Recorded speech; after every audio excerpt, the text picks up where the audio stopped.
ડેડિયાપાડાના ધારાસભ્ય ચેતરભાઈ વસાવાના અધ્યક્ષસ્થાને આવનાર રાજ્યસભાની ઝાલોદ નગરપાલિકાની ચૂંટણીને ધ્યાને રાખી ઝાલોદ સર્કિટ હાઉસ ખાતે મીટિંગ યોજાઈ હતી, જેમાં ગુજરાત સંગઠન મંત્રી શ્રી નરેશભાઈ બારિયા, જિલ્લા પ્રમુખ શ્રી રાકેશભાઈ બારિયા, જિલ્લા મહિલા પ્રમુખ શ્રી શ્રુતિબેન ડામોર, નગરપાલિકા પ્રભારી અલ્પેશભાઈ ચારેલ, વિધાનસભાના પ્રમુખ શ્રી અનિલભાઈ ગરાસિયા, શહેર પ્રમુખ શ્રી કનુભાઈ, તાલુકા પ્રમુખ શ્રી કમલેશભાઈ હાજર રહ્યા હતા। 100 જેટલા નવા લોકોએ આમ આદમી પાર્ટીમાં જોડાયા હતા। અહેવાલ રાજવીર કિશોરી। વહીવટદારો જુઓ, 2 વર્ષથી આ વિસ્તારોમાં વહીવટદારો સરકારે મૂક્યા છે। તલાટીઓ બધો વહીવટ કરે, પોતે કોન્ટ્રાક્ટ બની ગયા છે બધા। મનરેગામાં જેટલા કર્મચારી કોન્ટ્રાક્ટ, ડીઆરડી ના બધા કોન્ટ્રાક્ટ, સ્વચ્છ ભારત મિશનમાં જેટલા કર્મચારી કોન્ટ્રાક્ટ, ફોરેસ્ટ વિભાગમાં જેટલા બધા કોન્ટ્રાક્ટો બની ગયા। પગાર બી લેવાનો, કોન્ટ્રાક્ટના કામો બી કરવાના। તો હવે ચલાવવાનો નથી। તૈયાર છો ને બધા? એટલા માટે તમે નહીં જાગશો વિપક્ષ તરીકે તો આમને થશે કે આમને કઈ ખબર નથી ભાઈ। જેટલા હવે પાવડો લઈને ભરીને પૈસા લઈને જવાના છે આ બધા તમારા ચૂંટાયેલા પ્રતિનિધિ। હમણાં ગરીબ કલ્યાણ મેળો હતો આપણા જિલ્લાનો, ખબર છે ને બધા? ગયેલા કે નહીં ગયા? ગરીબ કલ્યાણ મેળો હતો હમણાં, પગારા તગારા પાવડા ટીકમ ને બધું આપ્યું કે નહીં? 15 વર્ષથી એક ધારા તગારા પાવડા ટીકમ આપે છે આ લોકો। શું આપણે મજૂરી જ કરવાની છે? મજૂરી કરવાના છો આજે? જ્યારે ગરીબ કલ્યાણ મેળાવે એટલે પગારા તગારા પાવડા આપે, આપણે બોલાય બૂમ મારી નામો યાદી લખી।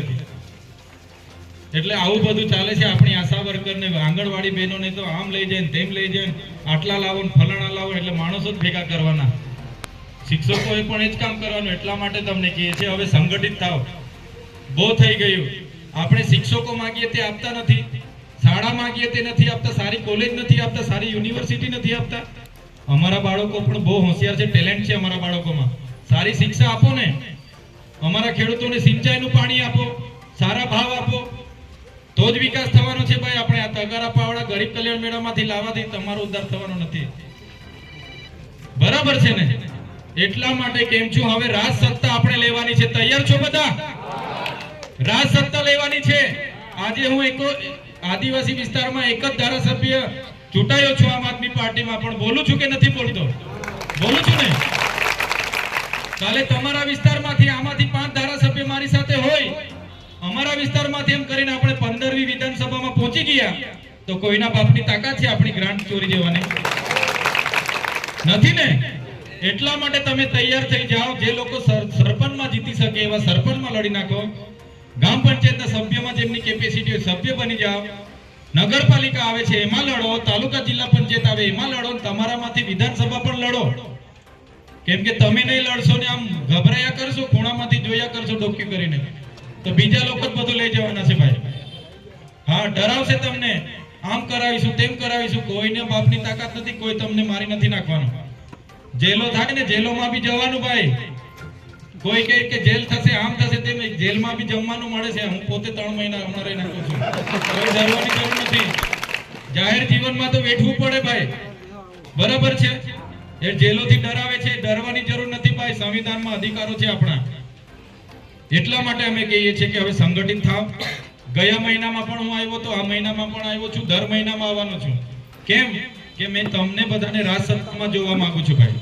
જ્યારે આવું ત્યારે મારે 2 કલાક તો મારે જમીનના ઝઘડા તમારા સાંભળવા પડે છે। ભાઈના ઝઘડા, ભાઈના પેલા હેડો કાપી લીધો, પેલો મારે તા ખેડી ગયો। હેડાના ઝઘડા માટે માથા તોડ નાખો। કોઈ બહારના લોકો જમીનો રોડ પર લઈ જાય, નેરોમાં લઈ ગયા, બધામાં જમીનો લઈ લીધો, તારે કોઈ બોલવા બહાર આવ્યું નથી ને ભાઈ। થોડો હેડોમાં ખોદી જાય એટલે બીજા દિવસે તો એના માથા ફૂટી જાય। થાય છે કે નથી થતું? એટલે હવે ગંભીરતાથી કેમ છું, આપણા યુવાનોને બી કહી દેજો ભાઈ। હમણાં નોરતા ચાલે છે, શ્રદ્ધા ભાવના બધું બરાબર છે રાખવાનું। રાતે 10 વાગ્યાથી નાચો, 5 વાગ્યા સુધી નહીં ચાલે ભાઈ, બરાબર છે ને? કઈ વાંધો નહીં, નાચો ચાલો 5 વાગ્યા સુધી નાચો, પણ એટલી મહેનત તમે ભણવામાં બી કરો। હું આ રસ્તે આવતો તો આખે રસ્તે બધા પાવાગઢ જવા વાળા બહુ મહિલા, મને આખો રસ્તો આખો પાવાગઢ વાળા છે। મેં કીધું ભાઈ જાઓ, વાંધો નથી, આસ્થા રાખો। હું પણ માનું છું, મારે ઘરે પણ નોરતા નાખ્યા છે, પણ ભણવાના જે સમય છે એમાં ભણવું પણ પડશે. પછી ભણવા ગણવાનો સમય રસ્તા પર રખડવામાં કાઢી નાખશો, એમાં હું નથી માનતો. તમારું ભવિષ્ય આજે ભણવામાં છે, તે ભણાવો.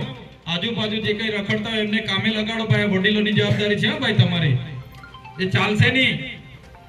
લગ્નોમાં આ બધામાં આખી રાત નાચો ને એટલો જ પાવર ભણવામાં વાપરો, દોડવામાં વાપરો, પોલીસ ભરતીમાં જવામાં વાપરો, તલાટીમાં વાપરો. સાચી વાત છે કે ખોટી વાત છે? બધાને આજે કેમ છું, ચૂંટણીઓ આવશે ત્યારે બી લડવાનું જ છે પૂરી તાકાતથી, પણ સામાજિક જાગૃતિ બી, સામાજિક એકતા બી રાખજો. અંદરો અંદર નરેશભાઈ બોલતા હતા, મેં આ બાજુ ગયો હતા સુધી, અંદરો અંદર લડાતા રહ્યા. ભાઈ હાના ઝઘડા? આપણે તો કોઈને નાણામંત્રી બનાવ્યો નથી હજુ, પગાર તો કોઈને આપતા નથી, કોઈ લડાઈ નથી ને અહીંયા. હે, હા, તમે જીતીને આવો પછી પ્રમુખ માટે લડાજો, એટલે અમે વિચારીશું કોને પ્રમુખ બનાવવાનો છે. પણ અત્યારે કોઈને નાણામંત્રી નથી બનાવ્યા, એટલે કોઈ અંદર લડાવવાની જરૂર નથી. આપણે લોકોના પ્રશ્નોને વાચા આપવાનું છે ભાઈ. આપણા પ્રશ્નો આપણે કોઈ દિવસે બહાર લાવવાના નહીં. આપણા ભરોસે જે લોકો આવે ને ન્યાય આપવાનું કામ આપણે કરવાનું. જે પણ વ્યક્તિ હોય, વ્યક્તિ સાચો હોય, એને કોઈ અસામાજિક તત્વ હેરાન કરે, વહીવટી તંત્ર હેરાન કરે કે બીજું કોઈ હેરાન કરે, તો આપણે સહકાર આપવાનો છે.